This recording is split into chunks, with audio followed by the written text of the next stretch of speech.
آج ہم اکاؤنٹنگ کی دنیا کی دو بہت اہم تصورات پر بات کریں گے۔ ایک ہے اثاثوں کی قدر میں کمی یعنی امپیئرمنٹ، اور دوسرا ہے ڈی ریکگنیشن۔ آسان لفظوں میں، جب کسی اثاثے کی قیمت اچانک گر جائے تو کیا ہوتا ہے، اور پھر جب اسے کتابوں سے نکالنے کا وقت آتا ہے تو کیا کیا کیا جاتا ہے۔ تو آج ہم کیا کیا دیکھنے والے ہیں؟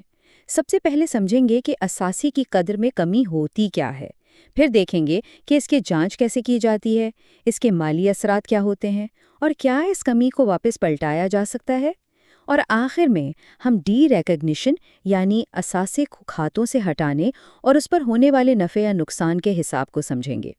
تو چلیں سب سے پہلے یہ سمجھتے ہیں کہ یہ امپیئرمنٹ یا قدر کمی کا مسئلہ ہے کیا اور اکاؤنٹنگ میں اس کی ضرورت کیوں پڑی۔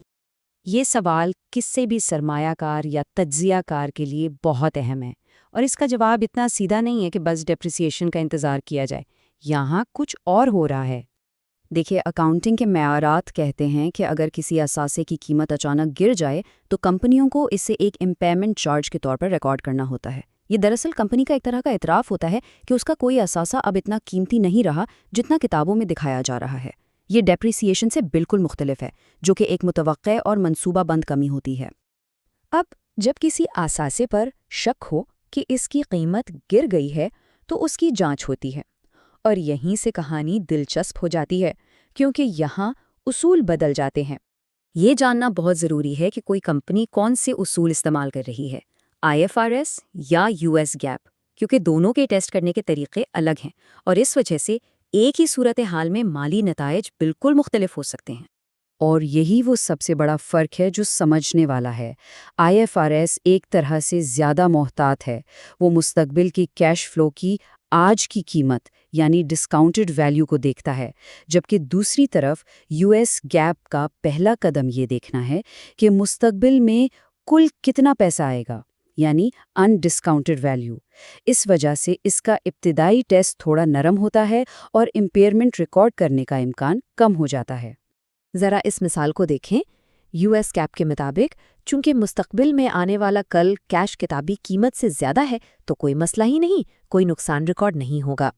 لیکن سوچیں، اس کا مطلب یہ بھی ہو سکتا ہے کہ بیلنس شیٹ پر اثاثے کی قیمت اس کی اصل مارکیٹ ویلیو سے کہیں زیادہ دکھائی جا رہی ہو، جو سرمایہ کاروں کے لیے گمراہ کن ہو سکتا ہے۔ تو مان لیتے ہیں کہ کمپنی نے امپیئرمنٹ ریکارڈ کر لی، اب اس کا مالیاتی گوشواروں پر کیا اثر پڑے گا؟ یہاں سب سے اہم نقطہ یہ ہے کہ امپیئرمنٹ کا نقصان سیدھا کمپنی کی خالص آمدنی کو کم کرتا ہے، لیکن یہ ایک نان کیش چارج ہے، یعنی اس کی وجہ سے کمپنی سے کوئی حقیقی نقد رقم باہر نہیں جاتی۔ یہ صرف کتابوں کی ایک ایڈجسٹمنٹ ہے۔ اچھا، تو کیا ہوگا اگر جس اثاثے کی قیمت کم ہوئی تھی وہ اچانک واپس بڑھ جائے؟ کیا ہم اس نقصان کو انڈو کر سکتے ہیں؟ یہاں بھی جواب اس بات پر منحصر ہے کہ کون سے اصول لاگو ہوتے ہیں۔ یہ ایک اور بہت بڑا فرق ہے۔ IFRS زیادہ لچکدار ہے، وہ کہتا ہے کہ اگر حالات بہتر ہوں اور اثاثے کی قیمت واپس بڑھ جائے تو آپ نقصان کو ریورس کر سکتے ہیں، لیکن US GAAP اس معاملے میں بہت سخت ہے۔ اس کے مطابق ایک بار نقصان ریکارڈ ہو گیا تو بس ہو گیا، اسے واپس نہیں لیا جا سکتا۔ اب اثاثے کی زندگی کے آخری مرحلے پر چلتے ہیں۔ جب کوئی اثاثہ کمپنی کے لیے کارآمد نہیں رہتا یا اسے بیچ دیا جاتا ہے تو اسے کتابوں سے ہٹانا پڑتا ہے۔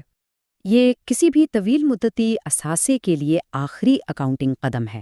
سمجھے کہ یہ کتابوں سے اس اثاثے کی باقاعدہ الوداعی ہے۔ جب کوئی اثاثہ بک جاتا ہے تو کمپنی کو یہ حساب لگانا پڑتا ہے کہ اس سودے میں نفع ہوا یا نقصان۔ یہ عمل بہت سیدھا سادہ ہے۔ پہلے تو یہ دیکھتے ہیں کہ اثاثہ بیچ کر پیسے کتنے ملے، پھر اس کی کتابی قیمت یعنی کیرنگ اماؤنٹ نکالتے ہیں، اور آخر میں دونوں کا فرق ہمیں بتاتا ہے کہ نفع ہوا یا نقصان۔ آئیے اس کو ایک مثال سے سمجھتے ہیں۔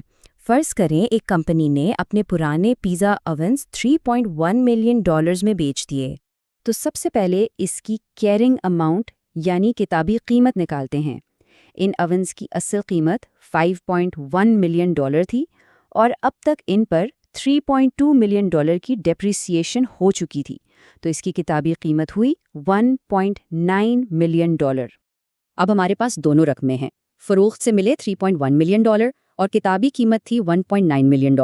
جب ہم فروخت کی رقم میں سے کتابی قیمت نکالتے ہیں تو ہمیں $1.2 ملین کا نفع حاصل ہوتا ہے، جسے کمپنی اپنی انکم سٹیٹمنٹ میں رپورٹ کرے گی۔ تو آخر میں سوال یہ پیدا ہوتا ہے کہ یہ امپیئرمنٹ جو کہ ایک نان کیش چارج ہے، آخر اتنی اہم کیوں ہے؟ کیونکہ یہ قوانین صرف تکنیکی تفصیلات نہیں ہیں، یہ اس بات کی بنیاد ہیں کہ ہم کسی کمپنی کے اثاثوں کی اصل قیمت، اس کے منافع اور مستقبل کے امکانات کو کیسے سمجھتے ہیں۔ اس لیے اگلی بار جب آپ کسی کمپنی کی رپورٹ دیکھیں تو صرف آخری لائن یعنی منافع کو نہ دیکھیں، بلکہ یہ بھی سمجھنے کی کوشش کریں کہ وہ منافع کیسے حاصل ہوا ہے۔